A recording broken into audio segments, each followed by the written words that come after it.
Gang of 7 last night. I couldn't get off the phone. Nice. Couldn't get off the phone. I'm trying to, I got the stars going. I got Gang of 7 calling. I've got everybody, we're all kind of trying to figure these things out. Must be draft week. Yeah, must be. But the problem is there's a couple of players that there's some concerns about. Warts? You talking warts? Warts. Yeah. You're going to throw off boards? Yeah, I think so. Especially if you get to the bottom of the round. But like I say, I'm gonna save it for our coverage that we have tomorrow, and see how that is. I don't want to lead with it, but you sandbagging us over here? No, I'm not. I'm not trying to. He's going to trash the player after he gets picked, so the guy's already secured the bag before the public knows how much of a wart daddy he is. Which is the professional way to do it. If the guy's sliding, I think I can give you a reason why. There you go. That's kind of what I want to do. So I'm going to make sure the guy slides. Could one be a guy that I don't like? Our coverage begins tomorrow at 6 o'clock. Yeah, 6 o'clock. So I'm sorry. It's a terrible. I will say this, and I'm about to bring it up in Krusty's Corner here, because I'm going through the athletics mock draft, and I want to go through players that have been tagged towards Dallas. These are players that have been tagged as potential picks at 26. Mm-hmm. But I want to tell you where they've gone. Matter of fact, the athletics mock draft is their actual beat writers that do this. Now, again, I'm only going to talk about players that are tagged to the Cowboys here, okay? And so if you're a fan of Darnell Wright, we've talked about him a bunch on the show, the offensive tackle from Tennessee that we think can play guard. Mm-hmm. On my board, I know he's the 19th best player. Zach, on yours, I think 18? 18. Okay. He ends up going to the New York Jets in this mock draft at 15. So there you go. Makes sense. This makes a lot of sense. This I think people are trying to figure out the best offensive tackles in this, and they're struggling with that. I talked to guys in Green Bay. I think they're holding on the tackle from Georgia. Oh, Broderick Jones. I think, now that they got to move up a couple of spots, going from 15 to 13, there's talk about them moving on from David Bakhtiari, and that kind of thing. Maybe more of a full rebuild. I'm surprised Bakhtiari's not already a Jet, to be honest with you. Go over there with Rodgers. I thought he went everywhere. There's talk about playing Jones inside. I know he's not a Cowboy, but I'm just saying this is the kind of conversations you have with people. But the Packers, I think if you're a Packer fan, you have to think about Broderick Jones, probably your pick at 13. Okay. Keep that one in mind. But Darnell Wright, who the Cowboys kind of, I think would be if the Cowboys had an opportunity to draft him at 26, I think they'd hand that card in. Oh, they'd probably love him. They'd absolutely love. But here in this mock, he's not going to get. He's already gone. He's already gone at 15. That just kind of tells you where we're at with some of these offensive tackles. All right, the Washington Commanders at 16.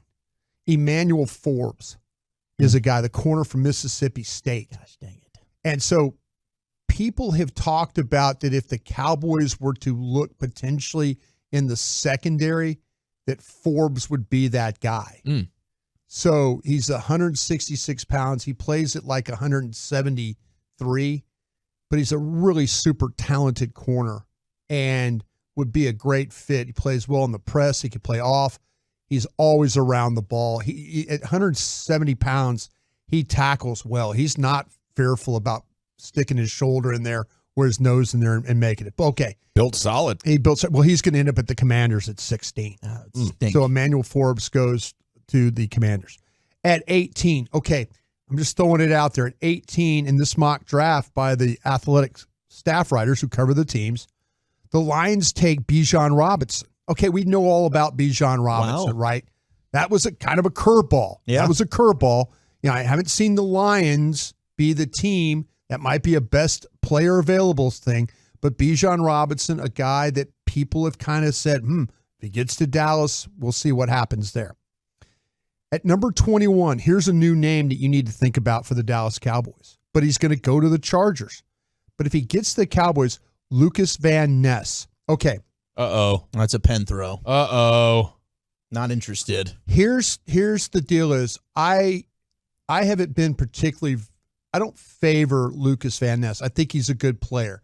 I do have questions about him as a player. I have questions about his strength. His weight room numbers are not good for a defensive end. 17 times with the weights. There's times when he does play with a little bit of power, but there's other times where you kind of see him getting blocked. And he's not always a starter. I watched him play against Michigan and Ohio State, two of the better offensive lines, there in the Big Ten. Didn't have the production against better offensive linemen.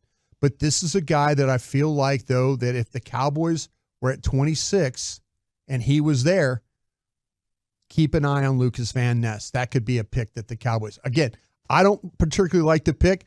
They don't give a damn what I think about the pick. I'm not just since saying, 2005, right? Yeah, not since 2005. But I don't have a great, and I could be wrong. I've been wrong about some of these edges before. But Lucas Van Ness, edge, Iowa, 26. But he goes to the Chargers at 21 here. Guy that wasn't even starting rarely in college, lacks upper body strength. Yeah. Sounds like a bust hole to me, Brian. Well, yeah. But he's not giving you much in the way of pass rush. Doesn't have crazy explosion when you look at the RAS. Pretty good size, pretty good speed and agility, but the explosion grade, the vertical, the broad jump, less than ideal. Okay.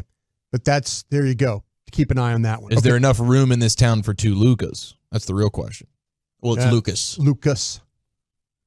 So it's his name. He's Luca plural. Luca plural. Luca plural, yeah. I mean, he's still Luca. Luca, our basketball Luca might be stronger than this guy.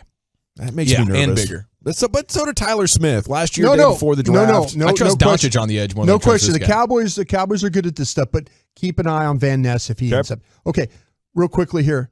Kalijah Cansey, Pitt, defensive tackle. We've talked about him a bunch. He goes to Minnesota at 23. So there you go. Another guy ahead of Dallas. The Cowboys in this mock, John Machota picked Michael Mayer, the tight end from Notre Dame. We all know the story about Michael Mayer. Yeah. We've talked about the numbers and stuff when it comes to that. He would be a guy that, he's I think he has a fit. I think he catches the ball well enough. I think he's a good enough blocker. He looks like an old cowboy. Yeah. He's got like an old haircut, and he's not a flashy guy by any means, but not flashy, but he gets it done. He does get the job done. But Michael Mayer, he would be a guy that the Dallas Cowboys. That's who he'll block the hell out of you. Yeah, that's where John. He's very well rounded. He's the most well rounded tight end in the draft. No question. John Machota picks him at 26 for the Cowboys. So some of the names of guys that could go before you. The one that stings me the most is I'd love for them to have a chance at Darnell Wright. But heck, he goes to the Jets at 15. Was there anyone else there other than Mayer that was worth Mozzie Smith? Mozzie Smith? That was it. Okay. Yeah. Was Kincaid? No. Dang. I'd rather have Kincaid if I'm going the tight end there. Oh, I'd rather. That's I'd an rather unfortunate Kincaid, too. situation, man. Yep. It's an unfortunate situation to have to draft a tight end at 26 right there when there's going to be so many good ones in the second and third round. Yep. It's a bummer. Yeah, I hear you. I think they could get it very right. There's been maybe a half dozen really good tight ends taken in the first round this century, and it takes a while for them to develop. I think it is a mistake because you got Ferguson and Hendershot. I like these guys, and I think you have a gaping hole at offensive line. We have to make the protection for Dak better. Yeah. If Kincaid were there, I think they would take Kincaid over Mayer. I think they would. Like I said, nobody has told me that, but just some of the kind of things I'm hearing, but nobody's directly from them told me that. All right. But some of the things, but yeah.